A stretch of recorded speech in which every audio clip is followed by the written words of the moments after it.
అయితే నేను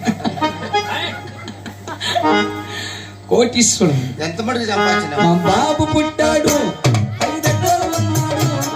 నేను పుట్టాను, నా ఎకరాలు అన్నాను. నా కొడుకు పుట్టాడు, ఉంది పోయింది. మాకింకా భారతతో పని ఏముంది?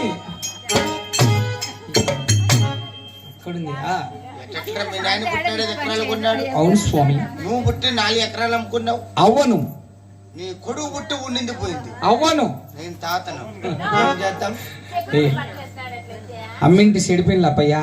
ఎంత మటుకు బి కొత్తకోట బాబా టాకీస్ కాడ బిల్డింగ్ కట్టిస్తాడు. అయ్యా 60,000 మంది బేల్దారులు, అబ్బా 40,000 మంది కోళ్ళు, 500 సిమెంట్, 1,200 కంకర, 1,000 రిస్క్, దాంట్లోకి జగ్గి నీళ్లు. జగ్గు నీళ్ళు ఎందుకురా? లిస్ట్ తీసేకి సంవత్సరం కట్టినారు బిల్డింగ్. ఏంది ఎంతమంది పని చేసి సంవత్సరం కట్టింటే బిల్డింగ్ ఎంత కట్టినా ఉన్నా సుమారుగా బాత్రూమ్ అంత ఉందిరా. ఎంతమంది పాత్ర అది కట్టాలకే సిమెంట్ అయిపోయి. అయినా సౌకర్యాలు రోజుకు 1000 మంది భోంచేసిపోతారు మా ఇంట్లో. 1000 మంది.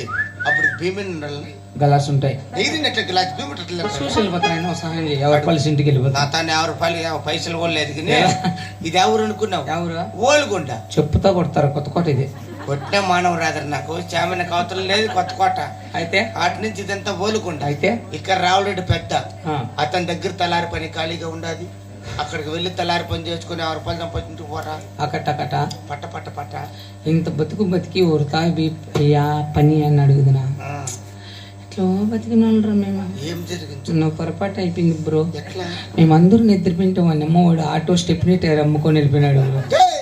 ఆ పసిపెడితే చెప్పండి నీకు. వాని కోసమే దారాడుతాండి. వాడు అమ్మాయికుడు వంత అవసరంలే చెప్పింది పని చేసుకోమరా. సరిపోయిస్తావా? కాదు మాట ఏమనుకోదు. అడుగుతా టైర్ ఎలా అమ్మింది నువ్వు? రావులరెడ్డి వారి ఆలయ శిఖరం